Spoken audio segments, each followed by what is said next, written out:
Hi, everyone. I'm Dr. Lauren Cielo from Golden Rose Psychic Services. And I'm Crystal Heinemann from Crystal Sunshine Psychic Services. And this is the Metaphysical Q&A podcast, where we make metaphysics crystal clear and golden delicious. That's right. Metaphysical QA is a subscription-based podcast that is going to shift the way each human views their experiences that they're having here on Earth. That's right. As professional clairvoyant healers and teachers, Crystal and I are going to use this platform to help explain all of our shared human experiences in easily understood metaphysical terms. And our viewers and listeners supply the questions. That's you. So please visit our website, www.metaphysicalqa.com, to submit your questions as well as subscribe. And if you do hear one of your questions here on one of these upcoming podcasts, please go ahead and visit our website again, www.metaphysicalqa.com, and go ahead and click on that free reading button. And one of us is going to offer you a free reading for answering your question here. Excellent. All right, Crystal. So what are this episode's questions? Okay, Dr. Lauren. So our 3 questions for today. Question number 1 comes from Hannah in Berkeley, California. Thank you so much, Hannah. And Hannah says, I want to bring another soul to Earth. How can I use metaphysics to get pregnant? Oh, yeah. Good one. Question number 2 comes from Maggie in Nebraska. And Maggie says or asks, is it possible to incarnate someplace other than Earth? And then Jenny from Santa Fe, New Mexico, she asks, how do our souls get to Earth when we're born? So I think this today's episode, how about we call this one the Metaphysics of Incarnation? Oh, I like that. Yeah. And I always think that incarnating is, let me put it this way, whoever came up with an idea of shoving a divine eternal soul into some kind of life form and watching how they merge. I just don't know whoever came up with that idea, but I'm really excited to answer these questions. And I think Crystal and I may have the answers you're looking for. So let's start out with question number 1. Okay, so question number 1 comes from Hannah in Berkeley. And Dr. Lauren, Hannah asks, I want to bring another soul to Earth. How can I use metaphysics to get pregnant? Oh, excellent. So we got to go back to the basic building blocks of everything that happens to us, and that would be your contracts. So, of course, no child can be conceived or born without its higher self signing a contract for a mother and a father, at least the genetic material for a mother and a father. So there may be ways here on Earth that you could attempt to get your higher self to sign a mothering contract. But to tell you the truth, it's really your higher self who's the boss. So a lot of times what I suggest is, well, yes, I do think you should take a metaphysical approach, but I might combine the physical, the emotional, the mental, and the spiritual metaphysical part of it. So the thing that would make a soul sign a mothering contract with you is karma. the big K word, karma. So the people that you birth or that birth you are the same people who you marry in other lives, and then they're the same people that either kill you or you kill them. So those are the big 3 karma creating contracts. So if you've lived many, many lives, which most of our listeners and viewers have, you have tons of karma. So it shouldn't be too very difficult if your higher self is in agreement to offer a mothering contract and then to have a soul that you have karma with to sign it. So I might consult a psychic if you can't read your own contracts and see, and I think that might be happening here in just a moment. I don't know, but I would also suggest working on it physically so that your body is a good host, emotionally, so that you're ready for all the changes that probably your hormones are going to bring, and then also mental, to be able to, well, to really, I believe, think as a parent versus an adult and notice which way you're thinking. Because I say this to Crystal a lot. Neither her nor I have human children, but we have furry children. And I always think that signing a contract to birth someone is, I don't know, it's one of the very biggest contracts that you could possibly sign. So, um, you know, the difference between the mindset of a parent versus an adult is completely different. And what Crystal and I have noticed is that's really the biggest divide in people. It's not the color of your skin, the gender that you are, the religion, but do you have children or do you not have children? Because to move from an adult mindset where you're, you know, independent and, free flowing, to move over to be a parent, you become very conservative. And so I do think there's some things that you can do metaphysically, of course, because that's what creates the contract for the child. But while you're doing that, I might also prepare myself physically, emotionally, and mentally. Now, having said that, I know that my friend here is peeking at you. So, Crystal, what do you see on this mothering contract? Yes, great answer. And Hannah, yeah, so I was taking a peek at your soul contract actually to have children. And it came in very interesting. So I pulled it up, and part of it came up as the experience, part of it came up as love, and then the other part came up as spirituality. So, what that means is when you do decide to become a parent, when your higher self decides to become a parent, and I'm going to tell you when and how many soon, how that's going to translate here on earth is you're going to really learn through the lesson of love. So, when you do have your children, and the reason why you're writing this is because your higher self is getting ready to bring them into this earth plane. It's really you're going to live through these love contracts. You're really going to, like, your level of love is really going to, you're going to experience it in so many different ways. And so you're really coming through and learning that. That's how it's going to translate here on earth. And then how when I read another color, it comes in as spirituality. And that's really what your soul is learning through this experience. And it's all about it being like a spiritual encounter experience. And of course, that word is always so goofy because we're all spiritual. We have a soul and we have a earth plane body. So that does make sense right there. So those are the two energies. What your soul is running is real spiritual energy with this contract. And then how it translates to earth is that it's really, you're going to live through it in a love lesson. And so when I pull your soul contract up to be a mother, your higher self hasn't quite decided when this is going to happen and how many. I see that likely 2 to possibly 3 children on this soul contract, but it's almost as if they're written in pencil right now. So your higher self is really deciding what experience that you're going to have with that. So again, I see 2, possibly 3, and I think this is going to happen in the next 12 to 18 months is what I'm getting. I put a timeline to this, and I think 12 to 18 months.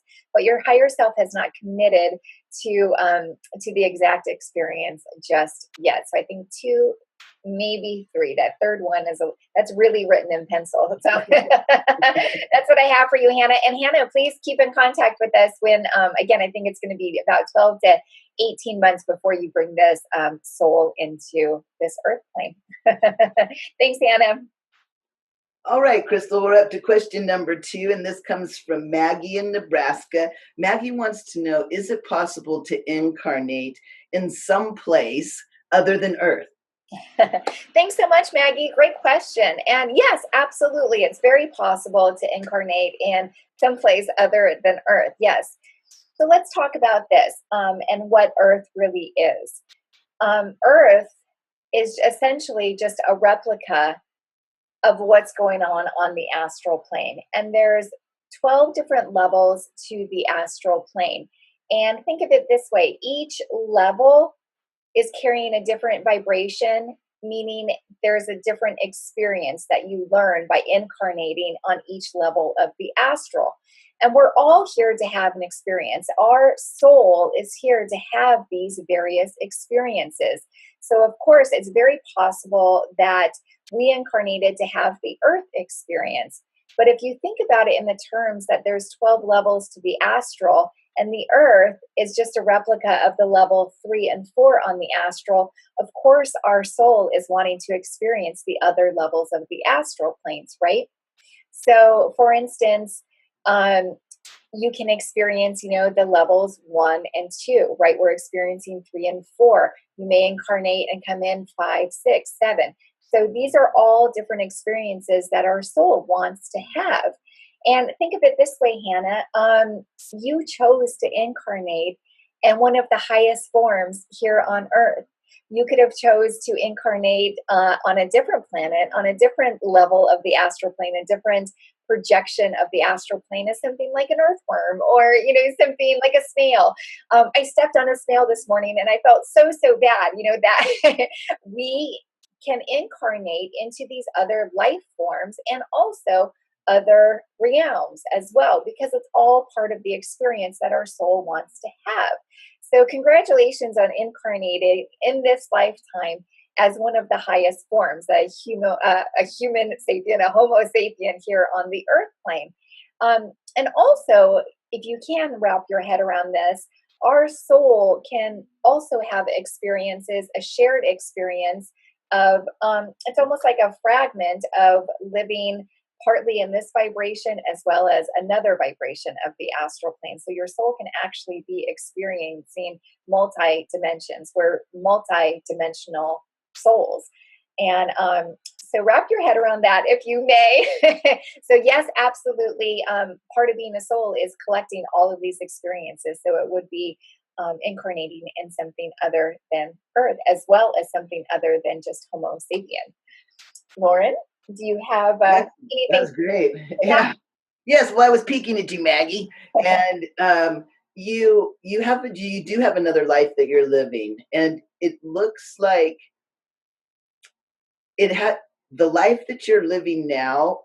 You started it before the life that you're showing me, and I almost think it's about a quarter. Let me see if I can say it. If you're 40 years old right now, then in this world, you've been there for 10 years. So that's what I mean, about 75% more of your life here as far as time. So in other words, you're a newbie in that other reality. The place looks like, are you familiar with lapis, the stone called lapis? I think I have a piece right here to show you. It's this blue stone. I don't know, the color in my room doesn't always come out right, because for one thing, the walls are purple, so everything looks different. But this is the color of the world that you're incarnated on, and it is hard, like a stone. It's like what the mountains look like where you're incarnated is made out of something that looks like this. And in the body that you're in isn't Homo sapien, but it is the top of the food chain. So you're not in an earthworm on this reality. It looks more like a reptile body, but you're full grown. You're male. I don't really think you have a family. I think you're like a young adolescent male. You maybe haven't done whatever you're supposed to do in that society yet to be able to, have a family. I kind of feel that you're a student, but I don't think it's a war life. I was thinking, well, are you a soldier or something? No, but you do look like you're in an alien body. Like if like maybe what a science fiction writer would think of an alien body, that's what you look like. So that's what I got for you. You absolutely are incarnate in another fake reality, in a body that is top of the food chain, but not a Homo sapien. So that's what I got. I hope that helps, Maggie. So why don't we go on to question number 3? All right, Dr. Lauren, last question. Okay. Comes from Jenny in Santa Fe, New Mexico. And Jenny asks, how do souls get to Earth when we're born? That's a good question. How do we get here? How do we get ourselves in this mess? Yeah, exactly. Well, probably the best way that we can wrap our minds around it is think of the whole earth plane as a big bubble that it's in, like stuck in a big bubble. Now, I do want to clarify what I mean by earth plane, because it's kind of a misnomer, the term earth plane. Because if you put yourself in a metal spaceship and went as far as you could go, all of that is the earth plane. The whole universe is in a bubble. Okay. And I think the reason I think it's a misnomer is because there is life out there. I'm absolutely sure there are other life forms in other planets, if you called them that, in this reality. So whatever the name of their world is, they probably call it that word plane. And we're on Earth, so we call it Earth plane. So, but realize it's everything. Sometimes people ask me, are there aliens? Well, no, they're part of the Earth plane, right? So no, there's no aliens. They may live in a different part of the Earth plane than you do, in a different type of body, but they're not an alien to the Earth plane. Okay, so now that you have that in your mind, when we leave the astral plane, the little teeny part of us that does, first of all, it needs a lot of energy to get from the astral to the Earth plane. And I'll tell you what is one of the biggest explosions of energy on the Earth plane. Are you ready, Crystal? I don't know. Hold on. I'm belted in. Go. And it's not an atomic bomb. It's an orgasming female Homo sapien. I concur. I'm just saying. And that huge explosion of energy is usually what attracts a soul from the astral to make it through that barrier to get to this fake world. Okay, so we come in on a trajectory. And a trajectory is a direction plus speed. I don't know how I remember all this stuff. You know, I'd be great at a cocktail party. So, download it. so you're actually trying to get to a certain place at a certain time in the bubble. And Crystal, we may liken that to our astrology chart. That's probably the best way to understand it, that you hit a certain place at a certain time. Now, once your soul has decided what is most beneficial, of course, where your mother is, because that's where you're aiming, here you come, right in on that energy. Now, I believe that you don't really get into your body all the way until you're in your mid-20s. So while you may be hanging out around your mother who's pregnant with your body, you don't really fully integrate, like I said, until your early adulthood. So now I'll tell you an interesting story about that. When I was 12, I was a very accomplished athlete already at 12. And I played bobby socks, played a lot of softball.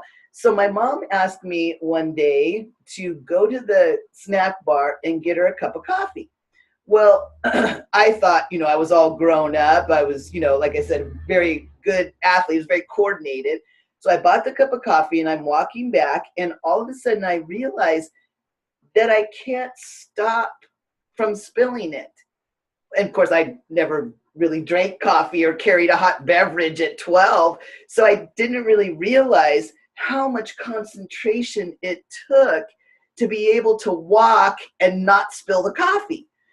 And I got kind of fussy about that, Crystal, because quite honestly, at that point, I thought I was much more coordinated than my mother. I mean, my mom, she's not an athlete at all. She's kind of klutzy even. So I was thinking, and it's so weird, I can remember thinking that, why is it that I can't carry a cup of coffee? Guess why? You just did. Because I wasn't fully in Lauren yet, enough to be able to control the little my hand holding that little, I guess I wouldn't have been good at brain surgery then, Crystal. That's okay. Most 12-year-olds aren't. And maybe that's why, right? Maybe that's why. So I hope, Jenny, that I answered the question of how we get here. And I bet Crystal might be peeking on how you got here. Boy, am I. I've been hanging on everything that you've been saying, but I'm like, but I want to say what I am reading because it's so exciting. And what I love, and Dr. Lauren and I, we work very closely together, and it's so interesting sometimes where it's like we're living these two separate lives, but exactly what you're reading, it's like as you're reading it, it's like or as you're talking about it, that's what I'm reading. So it's always like so amazing, and it always is proof like how close our worlds really are, our lives really are. So anyways, so Jenny, I was taking a peek, and I'm so fascinated what you showed me. So thank you for having this question, because I would have never seen this picture had you not asked your question. So what you showed me, say, so I'm going to try to articulate it the best I can. So say this is Earth right here, and you're up here traveling in this galaxy. Now, I don't really have a name for what this galaxy is, but it's like you're part of up here. It's like a cluster of stars like up here. And I know that you're honed in on one of them, but the way that the way that I'm seeing it is, they kind of work in its own cycle, and then it kind of cycles around Earth, and that's how it's going. So as opposed to like a star that's kind of like doing this, for some reason, this galaxy that you're in, it rotates at its own, but then it rotates somehow around Earth as well. And then what I saw was, and possibly this was, I'm so sorry, Jenny, maybe this was your mother's orgasm, I'm not sure, but what I saw was, so you're here in this galaxy, and all of a sudden a beacon of light lit up. And literally, it looked almost like a lighthouse. It was a beacon, and I get that very strong, that word, a beacon of light, all of a sudden communicated to you up here. And that is when, that was your signal that this is what your next life was, that's how you were incarnating. And so you were traveling up here in this galaxy waiting for a beacon of light. And you didn't know if it was going to be Earth or another realm or anything like that. And so it lit up this beacon of light. And so it spoke to your soul that that's your next life. That's your next incarnation. And so that's when you came in. That's when you signed that soul contract to come into this, to come into the, replica of Earth and enter into this body that you're in. Now, what I wanted to ask further was, when did you fully integrate into the body that you are in right now? And the interesting thing that I heard was, and it's so funny because you were talking about astrology, Dr. Lauren, is I heard return of Saturn, that it wasn't until your return of Saturn. So that usually happens around the time you're 28. But of course, it's all sort of fluid, but that's usually around the time. So what I heard was, I didn't get a number, but I heard return of Saturn was very monumental for you. And that's when you fully integrated into your Earth body here. So I hope that helps, Jenny, and I hope that we answered your question.